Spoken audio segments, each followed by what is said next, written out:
Welcome to Blank Tape. I'm Kurt. And I'm Anson, and this is Volume 1, Track 13, Blank Tape's Christmas, Holiday, Bonanza, and Year-End Special. Recorded on Saturday, December 22nd, 2018. Put on your headphones and let's jam. Hello. Hey, well, this is our first annual year-end holiday special Bonanza Christmas episode. Yeah, it's, I'm home for the holidays, and we figured this would be the best format. There's no place like home for the holidays, as they say, so... Exactly. Kurt's here in Houston, and we're recording our first live show. I know, yeah, together. This is cool. This is crazy. We've each had live shows. Kurt's done the kids' tapes and the travel episodes, but we have never done a live show together, so... Right. Here we are. So, what are you drinking today, Kurt? I'm drinking some coffee, because I already had a bombshell blonde at the little restaurant you took us to. Yes. We went to a restaurant called Polly's, which is very good in it is Montrose, good, Houston. Although my pizza did not have marinara, so that was questionable. Mm-hmm. I'm also having some coffee because it's been a crazy week. We're drinking Cuvée coffee, and it's the house blend, I think. Ethiopian, I'm not really sure, but anyway. Fancy. So, yeah. Getting fancy up in here. All right, so follow-up. The question is, did we do our homework? And I did make progress on my homework, as I mentioned last time, and I did finally complete my homework. I watched the entire 3-hour one-shot Critical Role in the Club of Misfits. Nice. It was a lot of fun. Like I said, I really enjoyed it. At first, I was like, well, it's kind of strange to be like watching people play D&D, but the characters are all really funny, and they have a great rapport. You know, you can tell they probably play together all the time. So it was a lot of fun to see them just having fun. Nice. The next item on there is I actually was invited to play a D&D game. Cool. One of Elvia's teacher friends, her husband, is a Dungeon Master? Nerd video game okay. guy. So he bought me a copy of the Tabletop Simulator game. Oh, cool. And so at some point in the future, I haven't checked my messages on that yet, we're going to have a internet D&D game, and I have no idea what the story is or the theme or anything, so it should be fun. But awesome. Yeah, I was really happy about that because I can actually complete that part of my other homework assignment. Nice. The final thing on my list is I was supposed to watch Trading Places and Breakfast Club, neither of which I did. So. Oh, okay, that's okay. I know my homework. I looked at it, I did a brief scan of it because I was like, I wonder if Anson's posted that link, and I was like, oh yeah. And I saw it, so I haven't had a chance to dive in, but I saw it, and I actually talked to a coworker about it, and I was like, do you know about Ruby? He was like, oh yeah, I used to do Ruby stuff all the time. I was like, oh, well that's super cool. Okay, yeah, I'll have to dive into it more and learn that skill. Yeah.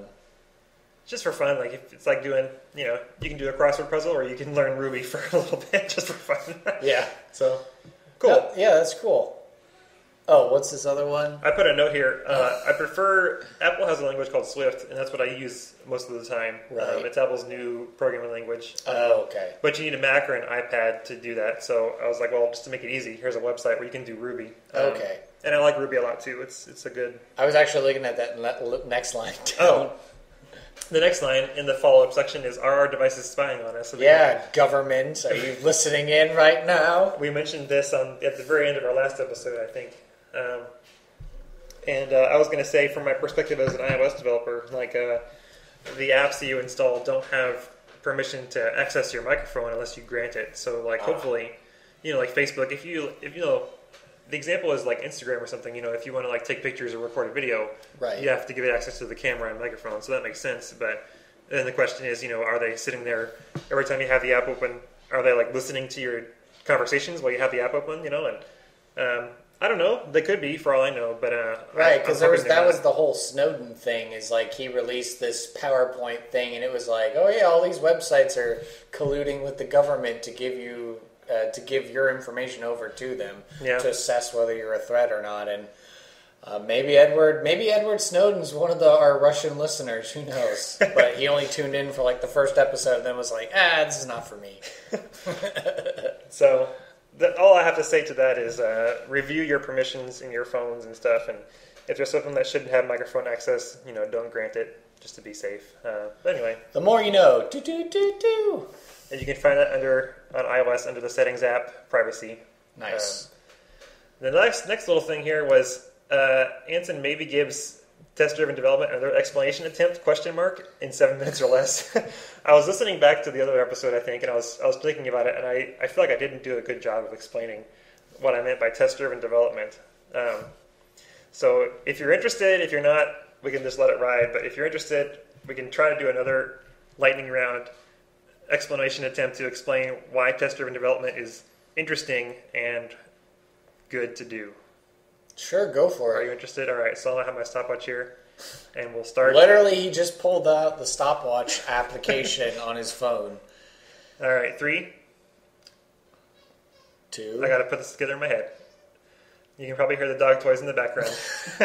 That's all right. This is live. This is live. A live from the recording Casa de Jablinski. from a happy home full of dogs. All right, 3, 2, 1, go.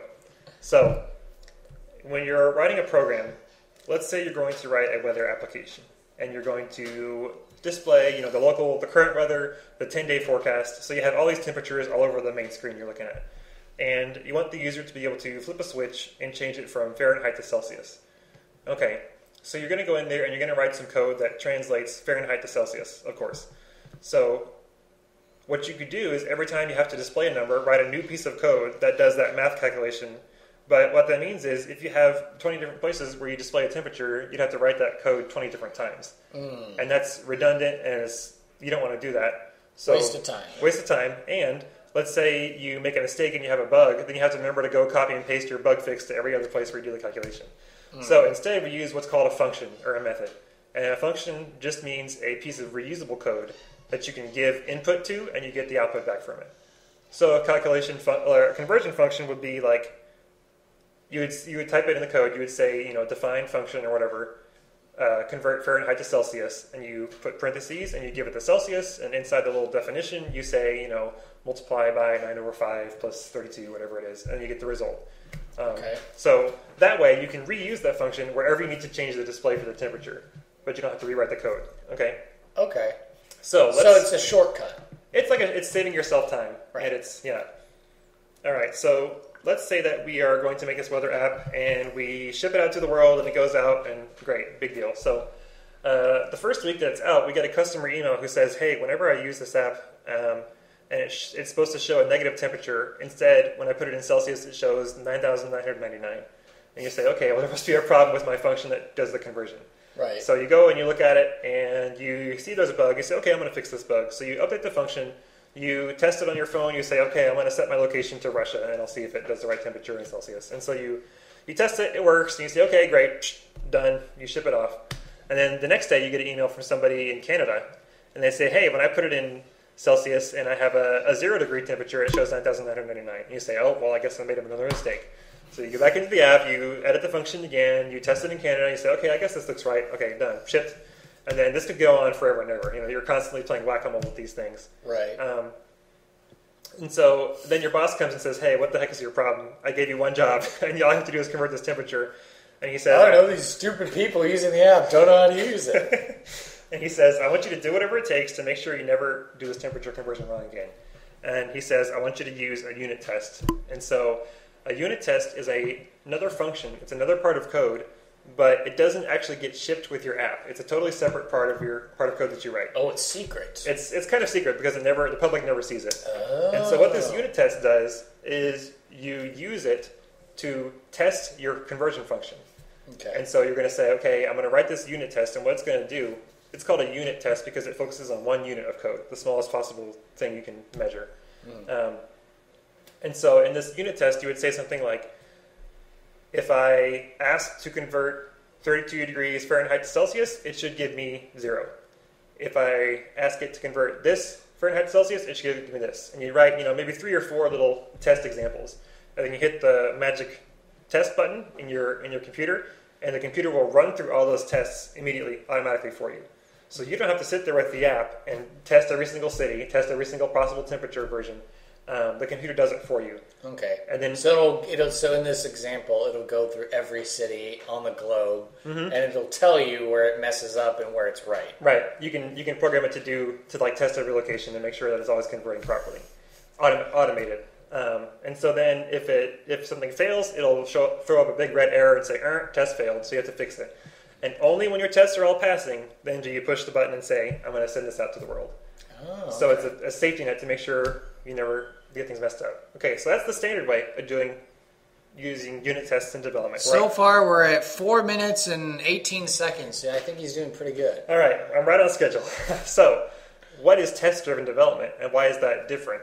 In test-driven development, instead of writing your conversion function first, and then seeing what happens, and then maybe writing a test later, you write the test first, and then fill in your function. So, the boss comes to you, and he says, I want you to make a function that converts temperature.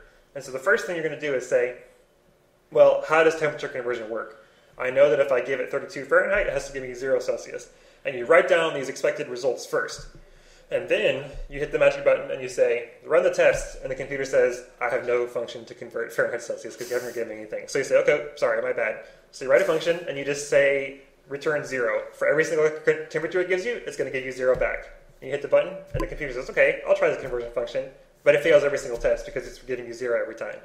And so you say, okay, I'm making progress. So then you go and you write the actual function, the minimum you need to get those tests to pass. No more, no less. Once all your tests are green, then you say go. And then you release the app. And the benefit of that is your code is very focused. You don't write anything extra. And you always make sure your tests are passing because you always have tests before you write any code. Okay. So it's like you give it all the answers, but then it doesn't know what the question is, and then you go and tell it all the questions, so then it knows how to pair all the answers to the questions. Right. But the computer doesn't know anything until you teach it. So it's not like the computer isn't writing the conversion function itself. You're writing it. You're just telling the computer to double check yourself. It takes discipline because it can take longer to write unit tests first. Because people can say, oh, I did it first in my first version, it worked fine on the first try, but they didn't know that there was a problem in Russia or something, you know what I mean? So it's a disciplined approach. Yeah, so it's a way to double check yourself and to be disciplined about the code you write to make sure it's always working and you don't write anything extra. Does that make more sense than what we talked about last time? Yeah, I think it does. So. All right, stop. All right, good. Wow. Award-winning Anson, did it in under 7 minutes. Congratulations. All right, thank you. This is where we insert the applause sound effects. Yeah. All right, so. Woohoo! Yeah, I just wanted to do something that made a little more sense than last time. Cool. Do we have any corrections from the previous episode? I don't know. I left that all up to you. I don't think I said anything wrong. Yeah. It was mostly me just listening and trying to tell you what I heard and understood. I guess that test-driven development explanation counts as a correction or a refinement. Okay. So, yeah, cool. News tidbit is that it's now the liturgical season of Christmas, so Merry Christmas to everyone. Don't throw away your Christmas trees just yet. Hopefully you haven't. Because we've still got more celebrating to do. Party's just begun, yo. Yeah. All right. And looks like it's time for our mini topic of the day. And what is the mini topic? The mini topic is that my wife and I, Casey, we recently watched It's a Wonderful Life. And so as we started watching the movie, we were trying to go through an exercise of like, if they remade this movie, who would we recast? Who would be like our dream cast to be in the movie? So I was trying to do it by myself, and then in talking more with Casey, we actually put together a pretty good cast. And so I thought it'd be a fun little challenge, a fun little activity to be like, hey, if they were going to remake It's a Wonderful Life, who would they do it? All right, so let's bring in our special guests for the episode. Woohoo! Special guests. Are you recording now? We are recording. We're live. This mic is hot. The celebrities are here. Hot The real stars are here. Yeah, don't say any gaffes. Don't say anything that you're going to regret later. That's pretty much most of what comes out of my mouth. Oh, while our guests are getting situated, we brought some gifts in our annual tradition of exchanging small presents. Anson you've already unboxed your ornaments, and you got, what did you get this year, young man? This year I got a Mr. Incredible from the Incredibles 2 ornament. Nice. And he's defending our tree as we speak. Nice. And Kurt also gave me some mixtape CDs, or some CDs of Christmas punk music and other good stuff. Right, and also we have a viewer gift. My dad was listening to the last episode, and he thought it was funny how flabbergasted I was at my reaction to you not having ever have seen the original Tron, only the sequel. And so my dad was listening and decided that you needed a copy of Tron, the original movie. So you also got a copy of Tron on DVD. Yes. So thank you, Dad, for the gift. Yeah, thank you very much. I appreciate it. Thank you. I did a report on computer graphics in movies when I was in college, and Tron was one of the first ones. As we discussed earlier on this podcast, Westworld. Yes. There was a Westworld movie that had the first computer graphics ever in a movie, and Tron was digital like, imaging in the movies. What Westworld had the claim to fame. Mm-hmm. But anyway, so I don't have every single cast member filled out. Okay. But I have some. So you want to just go through like bottom to top, like so the minor characters up through the major characters. Sure. Okay. So we can save the big reveals main for last. Main billing for last. Yeah. Okay. Do you know what you're doing, or have you already talked about that? Yeah, this is our mini topic, dear. We're doing The Wonderful Life. It's a Wonderful Life recasting. So per the Crenwogies. So first minor character, we have Mary Hatch's brother Marty Hatch. And I thought a good casting, since it's a very minor character. He's only in like the beginning of the movie and kind of in the middle. Charlie Cox, who you might recognize as Matt Murdock Daredevil from Netflix. I thought he would be a good Marty. We go to Nick, who is the bartender at Martini's. What do you get off calling me Nick? Yep. Well, who did you have, or did you have? I don't have anybody until Ernie. Okay. So Nick, we said Oscar Isaac would be a good pick for Nick the bartender. Oh, Malfoy? No, Oscar Isaac. From Star Wars. Poe. Poe Dameron. Yes. I have a Sam Wainwright, actually, so when we get there, I'll jump in. Okay. The Martini couple. Casey actually came up with this one from Mr. Martini. She said John Turturro would be a good Mr. Martini. And then I thought to match up for a good wife, I said Marissa Tomei. Who's John Turturro?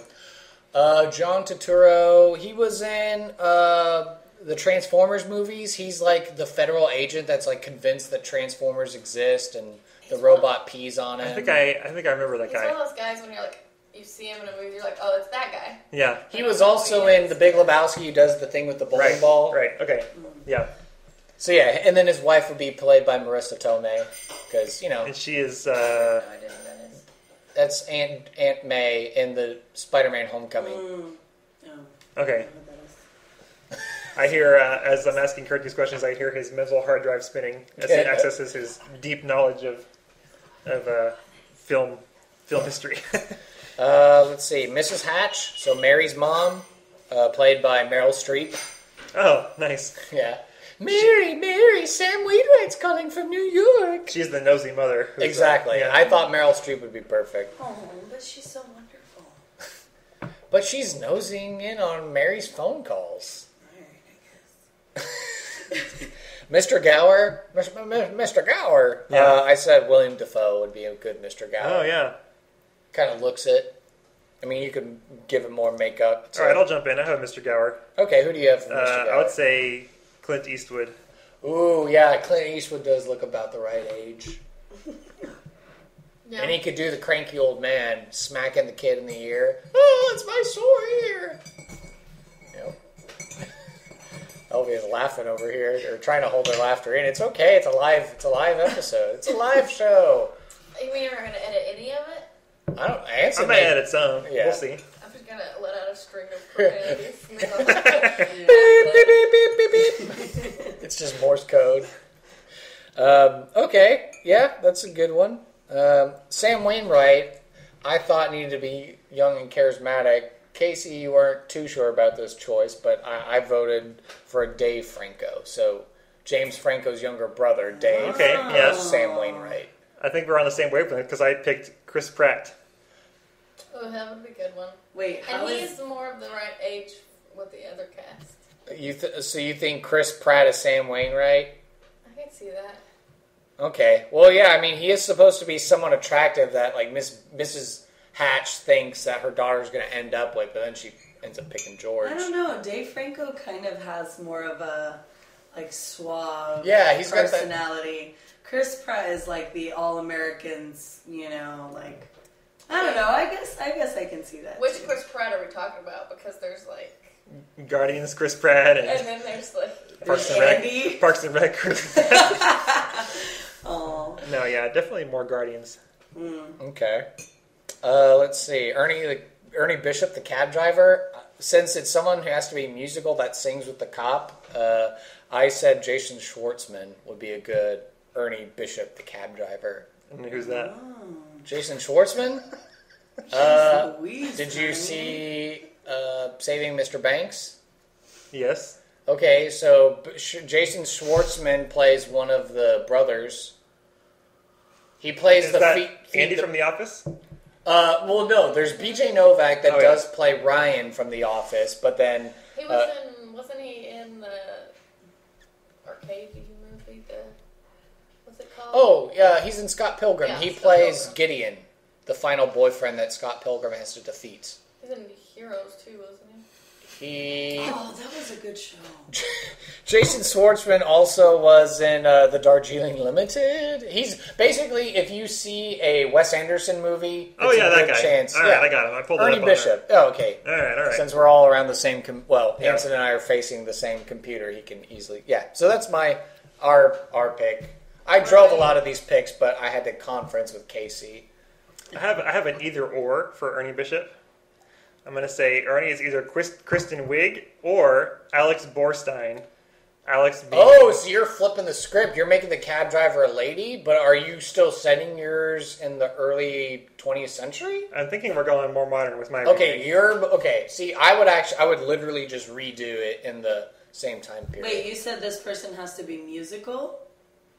I didn't think about that. I forgot about that part, but I remember that they do sing. They sing Truly. Like Lin-Manuel Miranda. He would be a good cab driver. He would be a good cab driver that's friends with George Bailey. All right, that down as LB's pick. Okay. That would be my pick. So Kristen Wiig... We still have yet to see him in Mary Poppins Returns, so we'll see how his British Cockney sounds. Yeah, that's going to be interesting. Or my alternate pick is Alex Borstein, who is in the Amazon Prime show, The Marvelous Ms. Maisel. She is Midge's agent. Don't you she's mean wonderful too. She would be a good cab driver, great. Yeah. like a New York. Don't you mean Lois from Family Guy? Is that her? Peter. Oh my gosh, I think that's her. I can see that. Yeah, Family Guy. What do you know? Yeah, I never knew that. She was on Mad TV. That's like where I first knew her. Was she the one that Mrs. Swan? Mrs. Swan. Dude. Oh yeah. Oh no. You look like a mom. I love Mrs. Swan. Oh, I didn't know that. She was wonderful. Y'all have Amazon Prime, right? Mm-hmm. Yeah. Y'all should watch this show. Okay, really I've good. heard about it, but It's I haven't. about a woman in New York in the 50s, and her life falls apart, and she becomes a comedian.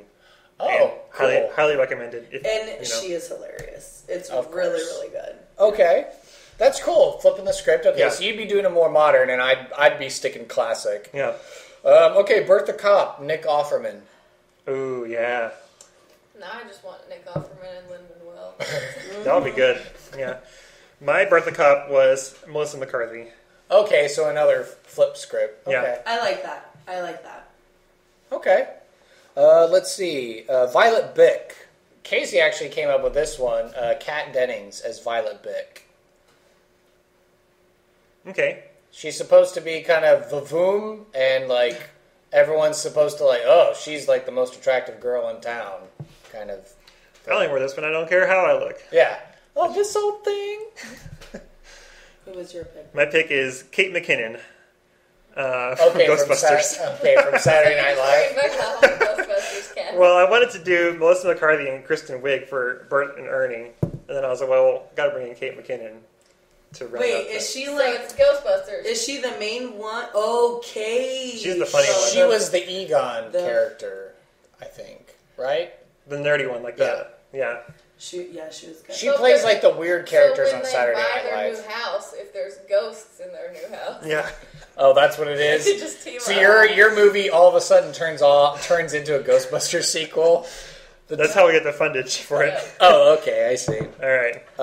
Okay, Clarence. At first we had someone else picked, but This would then be really good for a modern retelling. right. So we'll tell you after you reveal your pick. But we said Bill Murray as Clarence. Okay. Kind of a He's bumbling old a man. bumbling old man that's got comedic timing. Yeah.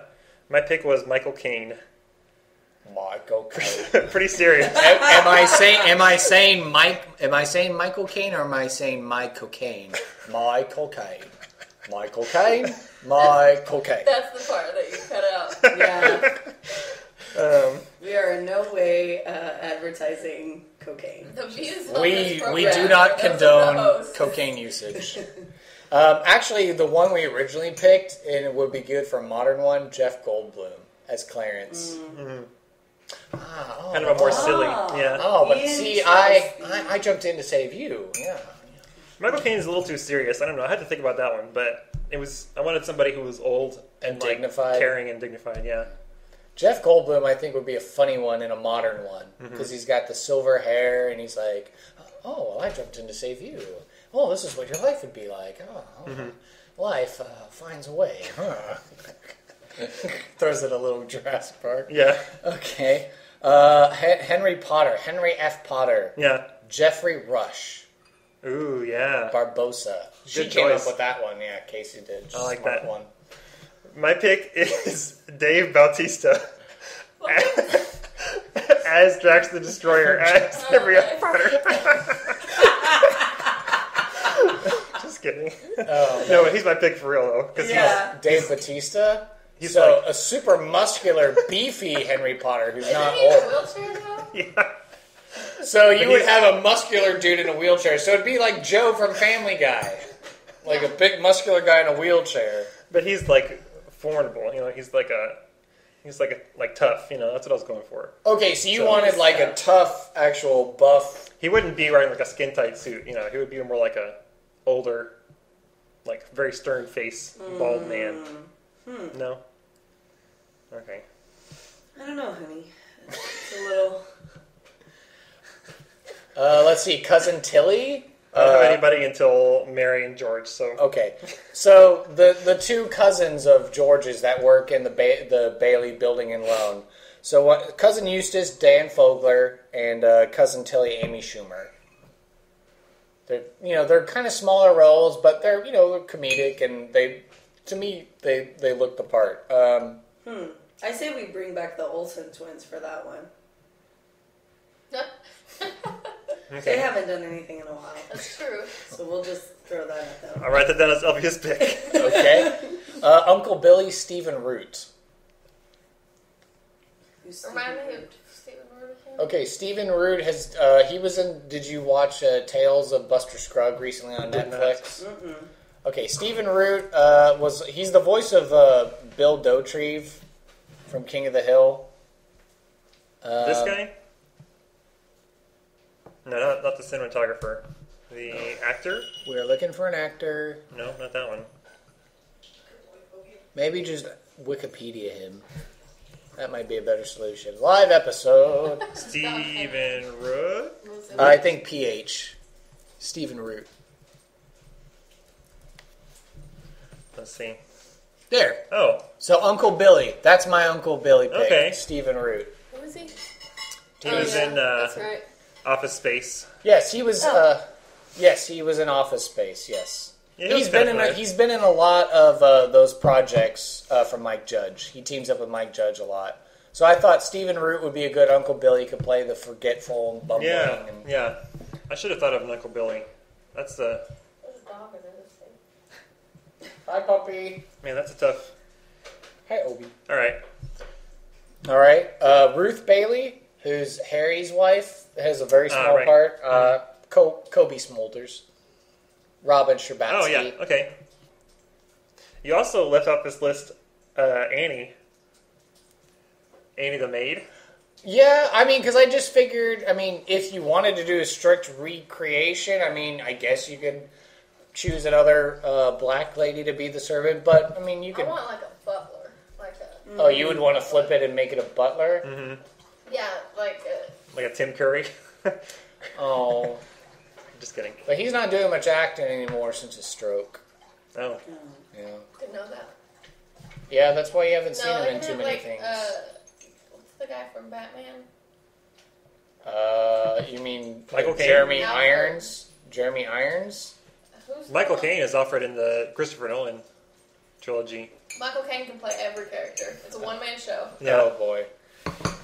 Yeah, no, I left Annie off because I just, didn't want to be like, oh, black people have to be the help in the movie. I mean... Yeah, I was trying to be diverse too. So I picked, Yeah. so. Anyway, that's great.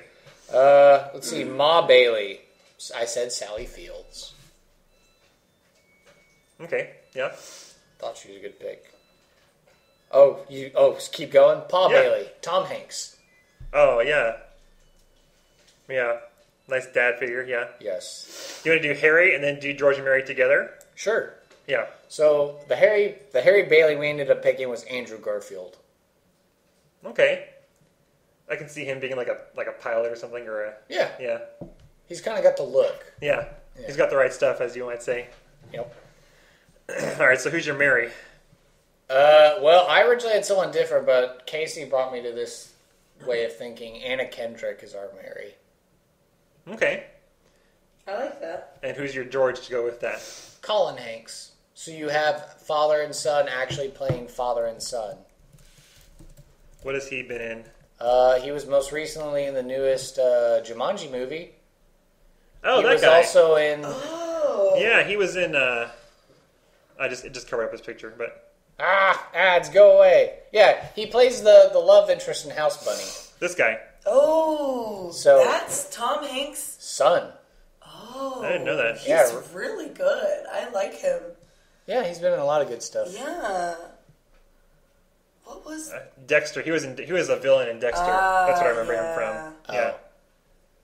Well, lots of stuff. Mad Men. He was in Mad Men. Yeah, he was Father John. Okay. Cool. All right. So those are, so you have Colin Hanks, and then you actually have his dad, Tom Hanks, being, That's the only thing that won me over, because I was like... Because who did you want for George Bailey originally? I thought that Ryan Gosling Oh, would be a good George Bailey. Yes. Yeah. So my picks I agree. for Mary Bailey and George Bailey are Emma Stone and Ryan Gosling. Oh. Yeah. La La Land. La La Land. You're La La Landing it all over again? That's good. Yeah. Good job, honey. So I thought Good job. I thought Ryan would be good at being a serious, troubled man. He can do those dramatic He roles. is a very True. serious troubled man. And then Emma is also a great actress, and they worked well together in La La Land. So They really did. I don't think people give them enough credit. I mean, for I that enjoyed movie. La La Land. I really liked it.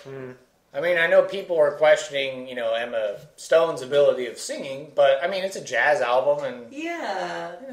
Jazz I is know jazz. They got a lot of crap for their dancing, and I was like, well, these are not supposed to be, professional dancers. I don't think it's just two people falling in love. Isn't she trying to be a professional dancer? Yeah, well, She's trying to be an actress. She's Oh, trying to be that's an an actress, actress, okay. yeah. But everybody in LA just dances on the freeway. That's why there's traffic all the time. Yeah. Well, Yep. So that's interesting. So you went for a more modern casting, switching some of the roles around. obviously inspired by Ghostbuster. I was like, how can we update this story? Okay. Like a modern retelling. Because when I watched it with Elvia again for the first time in a while. Mm-hmm. Was it a few months ago, or was it last year? Or I'm pretty sure it was 2 years ago. I guess it's in my letterbox somewhere. I can check Check it. the letterbox. But I'm not gonna check it right now. So, but it did. It's a classic, and so of course I'll give it a pass as a classic. But it did feel kind of dated to me. I was like, this. I can tell this is like an older movie and everything. See, for me, it's a timeless story. Mhm. I think it's because it's my dad's favorite movie, so that's why it's become my favorite movie. And it's kind of like, What's your favorite Christmas movie? yeah, it is. Well, I get something new every time out of watching it. So, like, I wrote about it on my Letterboxd review. Is like this year it was the whole God, please, I want to live, and then everyone coming to the rescue at the end that like got me this year. Yeah. Whereas other years, like when we first got married, just the whole romance story between George and Mary, got me before. It was just like love, like here's a man that wants to do his own thing, but he knows that he loves her, and so he gives it up to be with her. So. And if I had to pick a director, even though I don't think they should remake it, but if I had to pick a director to try and capture some of that Frank Capra magic, I would say Chris Columbus. See, I picked the director from La La Land. I don't know who it was, but yeah, I liked the way he did it. I think he would have done well, especially if he had enlisted Ryan Gosling. Oh, okay. Yeah, I'm going to agree with her on that one. according to my letterbox, it was last Christmas Oh, just kidding. when I gave you my heart. In the very next day. Oh, wait, no, we got to stop. The copyright lawyers right. are going to come in.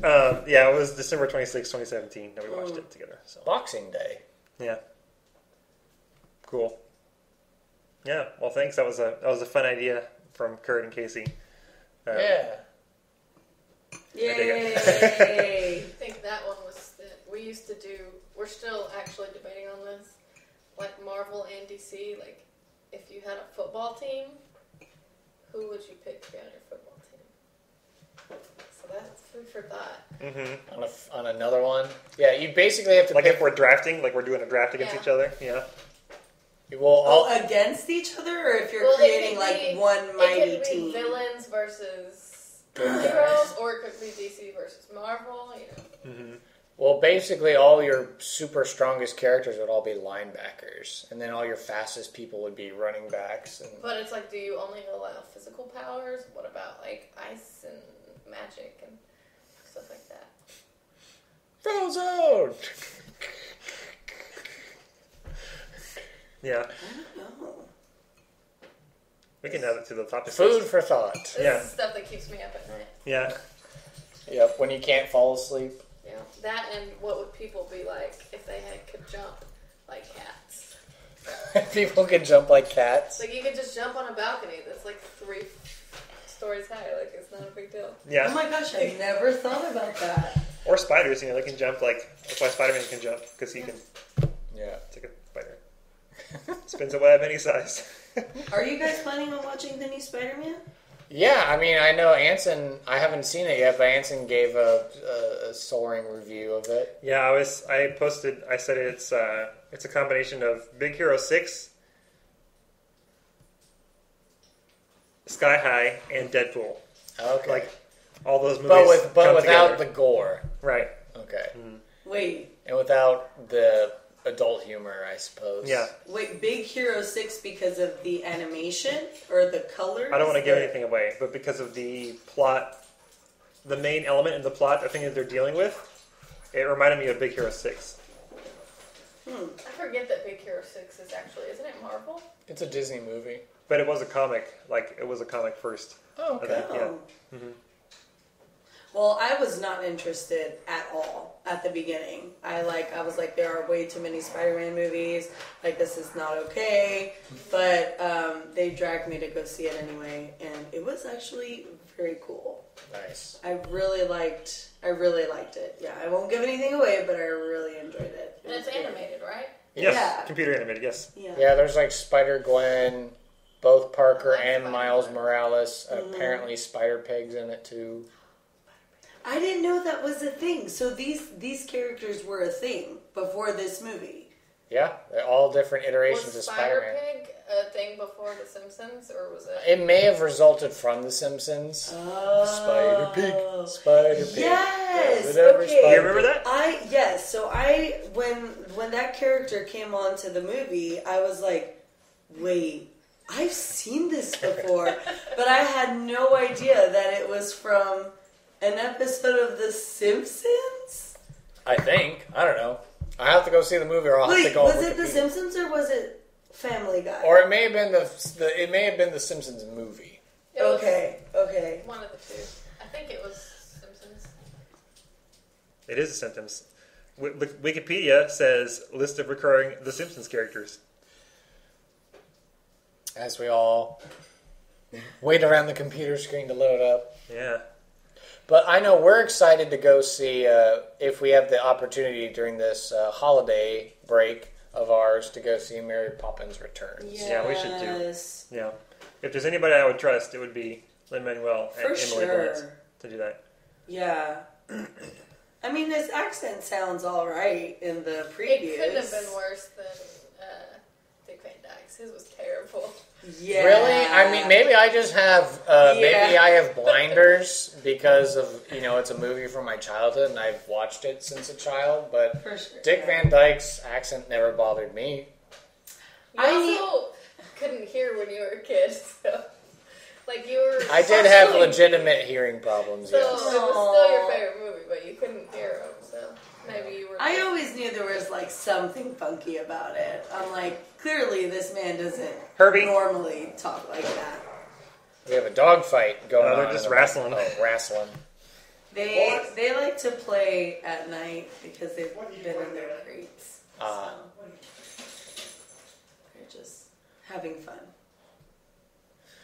So as we're thinking, reflecting on the year, we've been podcasting for 6-7 months. You both have graciously allowed us to endeavor in this crazy exercise of creativity. So as the ladies that are closest to us in our lives, what do you have to say for this first season of us doing a podcast? Absolutely nothing. No opinions, eh? I think it's cool that you guys are doing this. I mean, I think it's a fun way for two really good friends to, keep in touch. Keep in touch and just catch up. I was telling Anson, both of you are really good about keeping in touch from a far distance. I have girlfriends that I love very much, but live in different parts of Texas, and I have a hard time keeping up with them, Yeah, it's I'll check within them every 4 months. Yeah, I'm are you alive? Cool. Okay, great. But you guys, you have a very close friendship, and I think that's a really awesome thing that just doesn't happen much these days. So, that's good. I'm interested to have you guys listen to this 20 years down the line. Exactly. That was part of the whole idea behind it, too. Kurt was like, I want to have something for my kids to listen to and see what life was like in the 2018 years. Yeah, we'll make a pact now to never ruin our friendship, because I'd hate to listen to 20 years from now and be like, oh, that jerk, that rotten jerk. Yeah. Ooh, that snake in the grass. Yeah, I'm sure that won't happen. No. You guys are good people. Yeah. But, yeah, I think Plot it's twist. cool. I was a villain the entire time. Yeah. He was just in it for the sponsorship. I was in it for the sweet Whataburger money all along. Once we got that deal, I never saw him again. Yeah. Power went to his head. Yeah. Yeah, I'm proud of what we've done. Looking at the website, our episode list is on 2 pages, going back from June 7th, the first episode. Now, And we started recording in May, so even though the podcast has been on the air for 6 months, we've actually been working on this for 7 months now. Mm-hmm. So this will probably be our shortest season to date, pending something else happening. So going forward in the future, we could do it on a yearly basis, a year long, and call that a season, or we could, go, I don't know, figure out a set number of episodes depending on life. Hopefully, I know we started off on 2 weeks, and then you were like, 3 weeks, and then we're like, okay, but eventually if it gets to a point where it's a monthly basis. Once a month is solid. That's still good. Yeah. So, but, every 3 weeks is good. I know I'm always, I guess maybe because it's just a new podcast, but I'm always anxious, trying to check the metrics and see the numbers, and Fireside's done a great job of hosting us, and they changed some of the presentation of the data, so now it's actually a little bit harder for me to get some of the raw numbers. But, I can still, figure out how many downloads we've had an episode or something like that. Yeah. And that's always fun to look at. And, of course, helping to run our social medias, too. Mm-hmm. Looking forward to the future. I think we're going to focus on maybe trying to have more segments. Like we started doing the news tidbit of the week. That was kind of fun, and then we started having like mini topics and then the major topics. I think having more structure will give us some more like consistency and help us stick to our theme of like being a time capsule and stuff. Right? Which is like a strength of ours that we should continue to draw upon. And any lessons? I'm just trying to think, because I've started, trying to take other notes from other podcasts, and I'm like, a couple times maybe we name drop some people, and we didn't necessarily get their okay to be like, hey, you could just go ahead and use my full name on the podcast or something like that. Like friends or like celebrities? Well, no, like friends or something like that. Like we tell a story about, this friend from high school did XYZ, but who knows if they're listening or their employers listening or something like, what? They did that? Yeah, no. I want an entire episode of just you two going on Urban Dictionary. Being like, what is this? Oh, no, that would be like blank tape after dark. Yeah, that's like blank tape after Like, I just learned what standing was. I had to learn from a kid, so that's great. Yeah, standing, that's a weird term. Apparently means Do you know what that is? No. I'm not sure I want to know. Following aggressively, like people who follow each other on social media, like to a point of, like, almost stalking them. That's standing. At least that's how I was explained to it. Wow, interesting. And we were having a discussion on the drive home about how middle school kids are these nowadays. So, oh yeah, you have to stay sharp, or else you are just left behind. Yeah, as a kid or as an adult? Both. At this point. Anyway, so I also think we're gonna get back into. Kurt was suggesting we can do like a season per year, and then like in the summer we can take a few weeks off for like a summer holiday. Oh yeah, have like a mid-season. Oh yeah, like The Walking Dead that has like a mid-season finale, and then come back and be like, okay, we're back from summer. Let's dive into some. What did we do over the summer? Okay. Yeah, I've learned some lessons about editing stuff.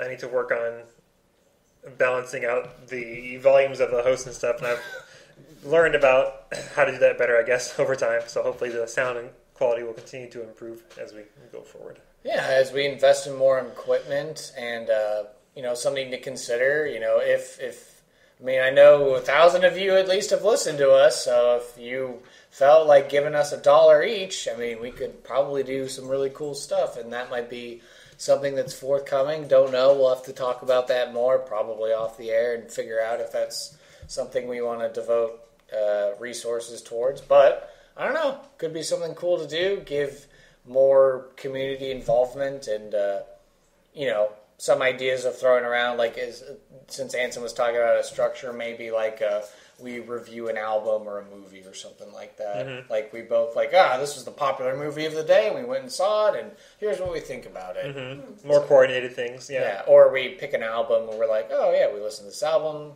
Mm-hmm. These are the musical themes, ideas, and etc. Yeah. So cool stuff. Yeah. Or the wives can take over for an episode. We'll do that too, yeah. And then we can talk about them. Yeah. Dish it out. Yeah. This is what I really think about my husband. Yeah, it's like, he's listeners, super great. Do you really want to know these two? Mm-hmm. He's super great.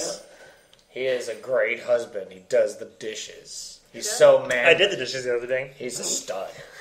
Okay. I got lucky on that one. Yeah. Don't push it. Nice. Yeah, anything else looking backward or forward before we move on to our final fun segment for our holiday bonanza? I'm just glad that we're able to do this, and I hope we can keep doing it. It's a lot of fun. Yeah. Well, I want to listen to the song. Kurt had a suggestion that we do a annual Christmas jamboree. So Kurt's got his ukulele here. Yep. We're going to do some Foley work. Give us a little strum to make sure. So we got a ukulele. I've got my double bass in the next room. We're going to move on over and sing some classic Christmas tunes. Woohoo! Some classic, non-copyright. Yes, public domain. Public domain. Yeah. For the musical portion, please make sure your cell phones are silent or on mute. Thank you and enjoy the show. On the first day of Christmas, my true love gave to me a podcast we call Blank Tape.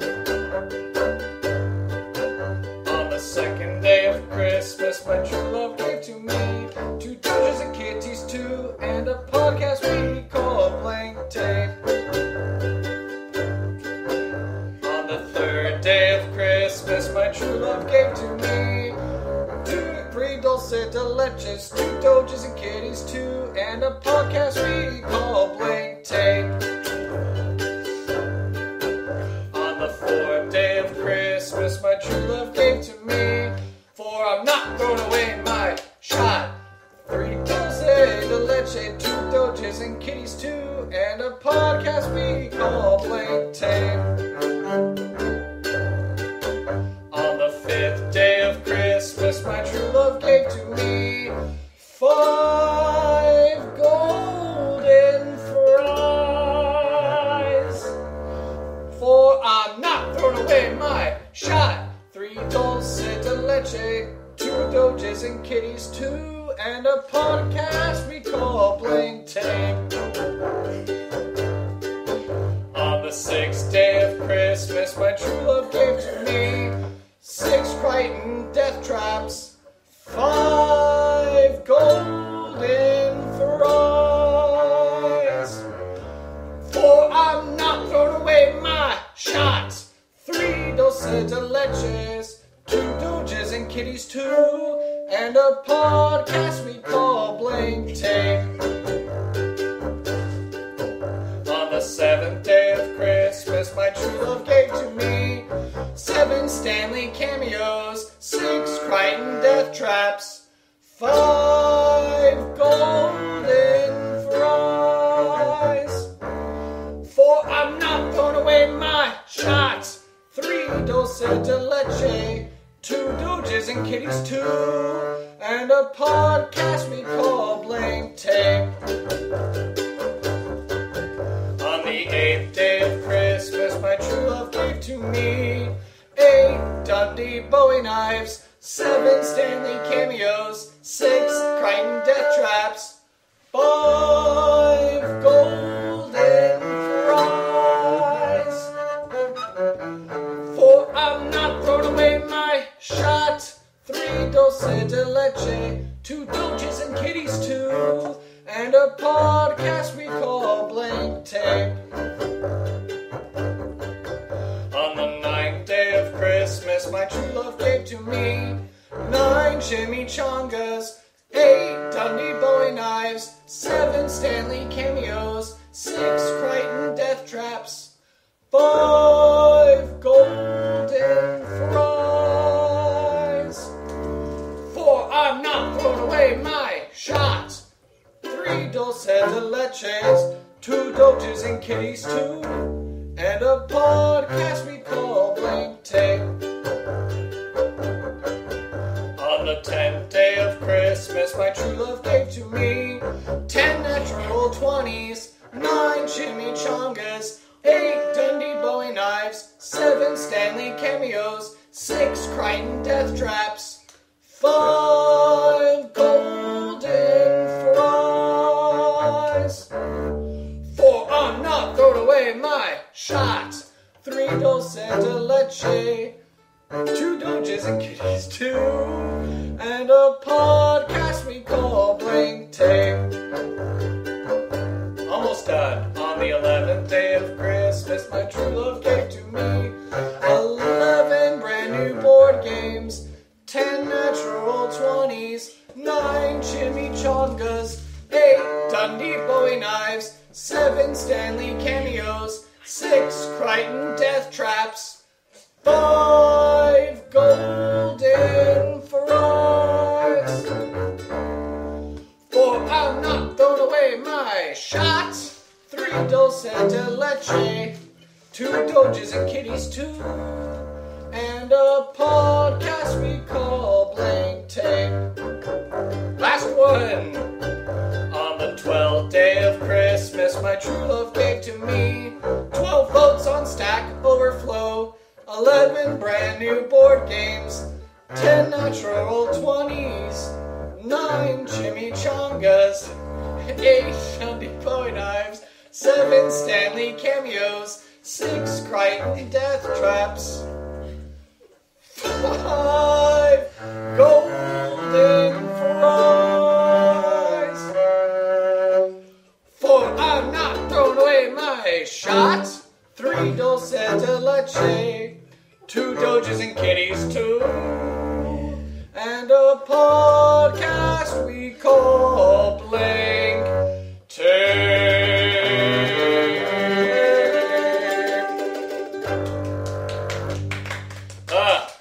my voice died a third into it, and I was like, all right.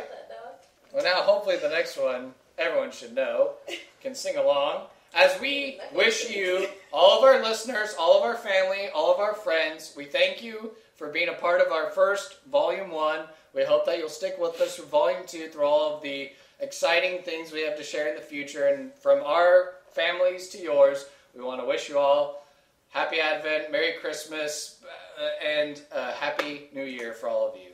We love you, thank you. And as we sing to our pals, the richest man in town, George Bailey.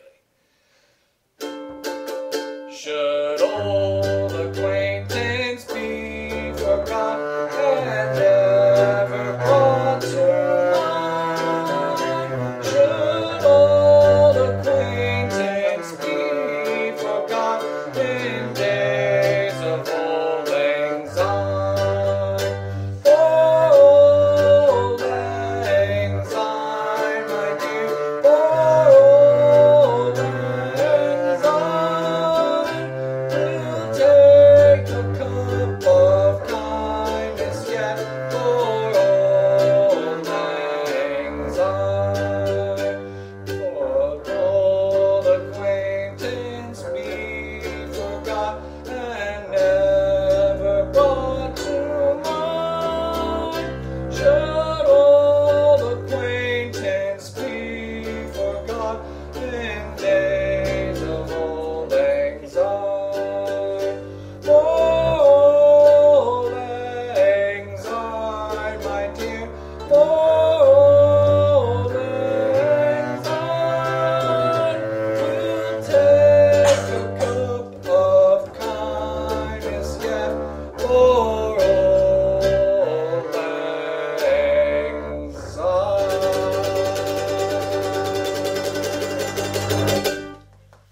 Merry Christmas, Happy New Year, and thank you all. Happy holidays. Happy holidays. Merry Christmas.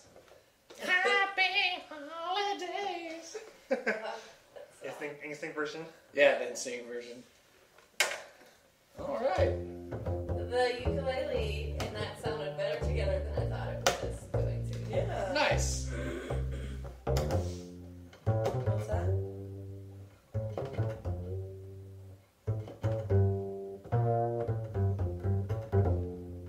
What is that? Instinct. A bass cover, which is not copyright infringement because it's his own parody cover. Nice. Nice.